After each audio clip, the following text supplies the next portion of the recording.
amis aventuriers, vous qui suivez régulièrement Nullbuck et peut-être aussi Morenbach, voici encore un épisode du château de Morenbach.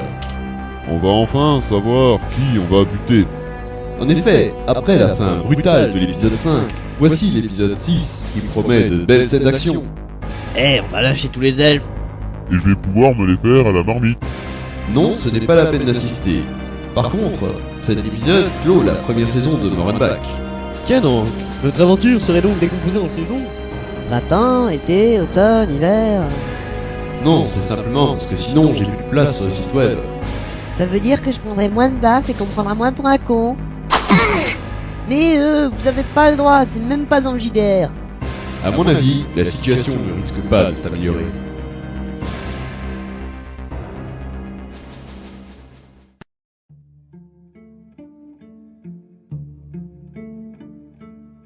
Lors de l'épisode précédent, nos héros avaient été pris en traître par des ennemis tandis qu'ils testaient la recette de l'explosif léger laissé là par l'alchimiste royal.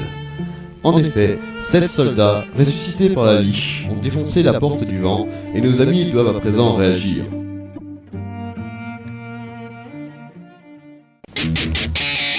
Le groupe affronte 7 soldats. Vite, les barbares en défense devant les mages. La meilleure défense, c'est l'attaque. Je vais leur mettre un coup de hache en pleine gueule. Quant à moi, ce sera une boule de feu. Mais t'es con, ça sert à rien. À ton niveau, c'est encore moins efficace qu'une fronde. Pour moi aussi, une boule de feu.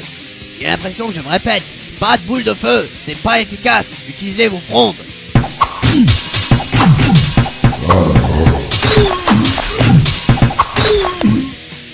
Au secours, je suis seul face au plus gros des soldats. J'arrive. Je vais me le faire. On va voir si c'est Ah, effectivement, de plus près, c'est un sacré morceau. C'est pas grave. Baston.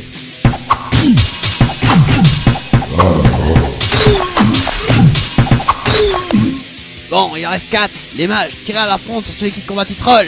Il y en a un qui me touche avec sa fronde, je le farcis avec des pommes, je le laisse mariner jusqu'au prochain repas et je le fais rôtir. Compris? Faut que j'en bute un autre, autrement il va me mettre une baffe.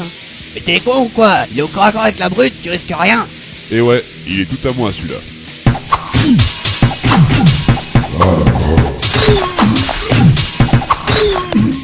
J'y vais à la Morgenstern. Et moi à la masse d'armes. Soyons fous, j'y vais à la dague.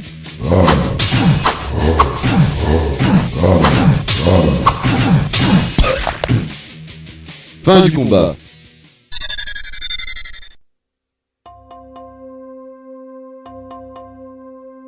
Eh ben, on a eu moins de mal que la dernière fois. Pour une fois, vous avez servi à quelque chose. Maintenant, j'espère que nous serons estimés à notre juste valeur. Nous ne servons pas seulement à vous soigner et à se faire farcir avec des pommes. Ouais, c'est bon, félicitations à tout le monde. J'ai retrouvé mon efficacité légendaire. J'aurais sûrement pu faire la même chose. Ben si tu veux, on se donne une baffe chacun et on voit qui a le plus mal. Je peux en rajouter, mais c'était quand même plus facile cette fois. N'oublie pas que nous avons monté de niveau entre temps. D'ailleurs... Le groupe gagne un niveau supplémentaire par joueur. Et c'est tout? Saruman gagne boule de feu niveau 2. Roi de la pluie gagne herboristerie niveau 1. Le nabo teigneux gagne un sort de défense, un sandwich au thon et 5 pièces d'or. C'est quoi encore cette histoire de sandwich au thon? Je te le rachète, j'aime trop ça. Laisse tomber, j'ai gagné un pari avec le maître de jeu. À ce propos, il aurait pas oublié un truc pour la seconde fois consécutive. Feril Nailo gagne un niveau supplémentaire. Il gagne aussi éclair niveau 2 et créature de l'ombre niveau 1. Ah ouais. Dis donc, Fuéril, j'en marque un truc pas cool. J'ai pas gagné 2 fois mes points d'expérience, et tu as gagné 2 niveaux sur ce combat, j'ai comme un gros doute. Je voudrais savoir si par hasard, Monsieur le Dark Eldar se serait pas permis de me piquer mon anneau, et si oui, qu'il me le rende sans faire d'histoire avant que je m'énerve pour de bon. J'étais d'un niveau inférieur au vôtre. Il est normal qu'en tant que super guerrier mage de haut niveau, je récupère 2 niveaux pour le prix d'un. Au fait, que faisait cet anneau? Franchement, je ne suis pas au courant, mais je suis intéressé. J'avais un anneau qui me faisait gagner le double des points d'expérience, et entre les 2 derniers combats, je me rends compte que je l'ai plus. Ça peut être que toi qui me l'as pris, parce qu'en tant qu'elfe noir, t'as une nature chaotique mauvaise. C'est bien, la confiance règne. Je sens que l'on est un groupe très soudé. Quant à ma nature, c'est la discrimination. Tu n'aimes pas les elfes, alors tu profites que je sois noir pour me reprocher des trucs insensés. C'est injuste. Et le nain, tu sais que c'est dans ta nature à toi de dire des phrases connes? Dis donc, toi, tu sais que tu joues un jeu dangereux? Si j'avais plus d'intelligence, je pourrais lancer des sorts de niveau 9, alors je te laisse te faire plaisir avec tes sorts à 2 pièces de cuivre. À propos de sort, je vais créer un acide, comme ça on crame le labo teigneux, puis on l'envoie sur la liche et voilà, c'est fini. Et fais gaffe, hein, si tu m'approches, je te fais recracher la bière par en dessous de la ceinture. Mais c'est vrai, j'oubliais qu'avec ton QI, il te faut une traduction. Tu me fais chier, je te fais pisser. Bon écoute, roi de la pluie, soit tu retires ce que tu dis et tu me fais des excuses, soit je demande au troll de te faire bouillir dans sa marmite. Chouette, on va enfin pouvoir bouffer. J'ai d'ailleurs un excellent stock de pommes à vendre pour la modique somme de...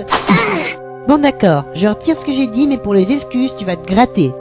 Je m'en souviendrai. Bon, j'en étais où moi? Je proposais à la brute et à Titroll de faire une partie d'échecs pendant que vous discutiez entre vous.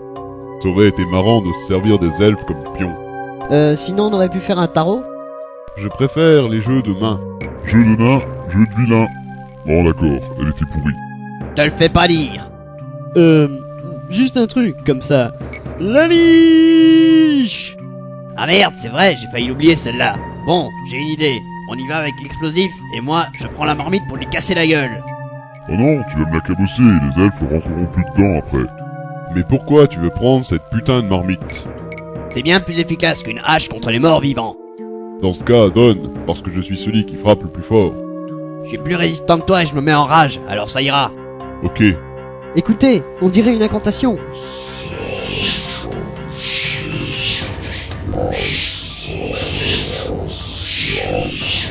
On a trop traîné, il fallait buter cette liche.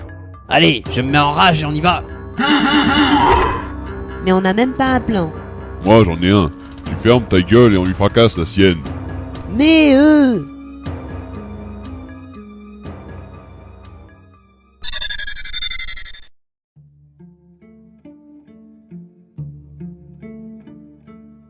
L'équipe se dirige vers la porte du vent, à la rencontre de la liche.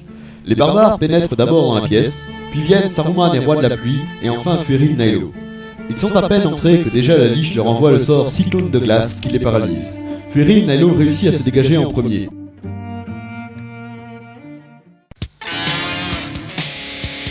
Le groupe affronte une liche. Hey, je me retrouve sage devant la liche, et elle est en train d'invoquer du monde. Pour une fois que j'aurais eu besoin du nain. Allez, j'invoque ma créature de l'ombre.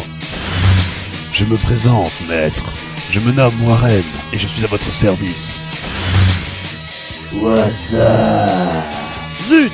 La liche vient d'invoquer les bouches dissonantes. Il ne manquait plus que ça. Warren, attaque les bouches dissonantes pendant que je lance une boule de feu pour décongeler les autres. Bien, maître. C'est comme si c'était fait. Je n'ai qu'une chose à dire. Cette liche me laisse de glace. je vais faire pisser la liche. Mais ça sert à rien, t'es con, tu vas gâcher ton sort pour rien. Elle se débrouille pas mal ta boule de poil. Je vais balancer une fiole dans la gueule de cette saloperie. Tu vas tâter de ma boule de feu. J'attaque la liche à l'explosif. Et moi, un grand coup de marmite dans sa gueule, ouais!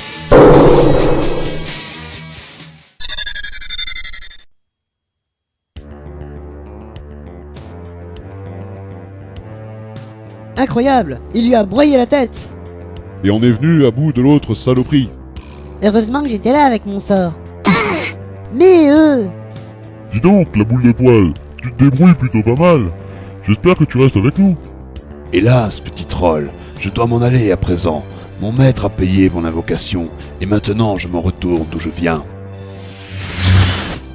C'est dommage. Fueril, ça va? Mais qu'est-ce qui lui arrive? Quelle femmelette. Il est tombé dans les vapes. Il est au moins aussi faible que l'autre Tarlouse.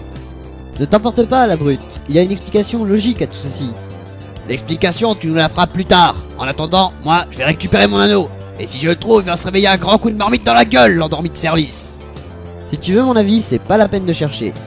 Ouais, il l'a donné en paiement à sa créature. Mais quel enculé!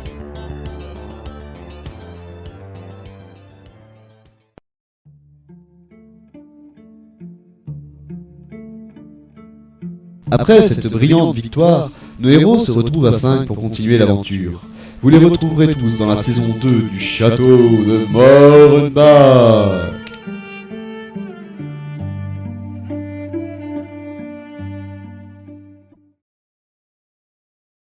Laissez-moi vous raconter une histoire.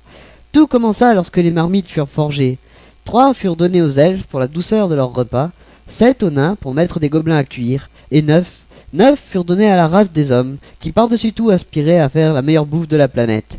Mais ils furent tous dupés, car une autre marmite fut forgée, la marmite de Maïté, une marmite pour les carbonara, émincés de porc et de bœuf. Aujourd'hui encore, cette marmite est l'un des objets les plus recherchés.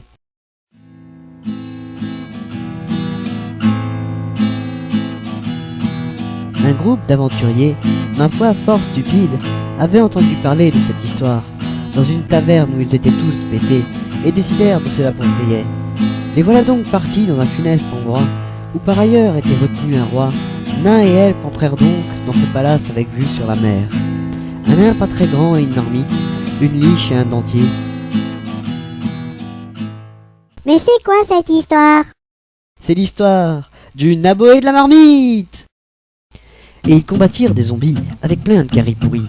Ils trouvèrent le cuisinier Micon rempli de bonnes vieilles recettes, plus alléchantes les unes que les autres. Mais bon, aucun d'entre eux ne savait lire ce bouquin. Soudain, une marmite en or apparut devant leurs yeux. C'était bien la marmite unique, la marmite de Maïté. Ils se regardèrent sans y croire, et avant qu'ils puissent réagir, une liche apparut devant eux, prête à les congeler. Une marmite, ça fait mal dans les mains d'un nain. Demandez à la liche, enfin ce qu'il en reste. On trouvera son entier, on le gardera pour immortaliser ce moment. Il nous fallait bien ça. La liche était fière d'elle, et elle se mit à rire. Elle voulait se la péter et transformer le groupe en quiche. Elle prépara tous ses ingrédients pour finir d'achever sa recette. Nains fourrés avec des lardons et des elfes à la crème. Une marmite, ça fait mal dans les mains d'un nain. Demandez à la liche, enfin ce qu'il en reste. On trouvera son entier, on le gardera pour immortaliser ce moment. Il nous fallait bien ça. Elle se rendit pas compte que son destin était tracé, car fou de rage et énervé, le nain prit la marmite, et d'un coup vachement bien placé, il la fracassa à la liche. Sa tête roula par terre, projetant son entier, et ils le retrouvèrent plus loin planté dans le couloir.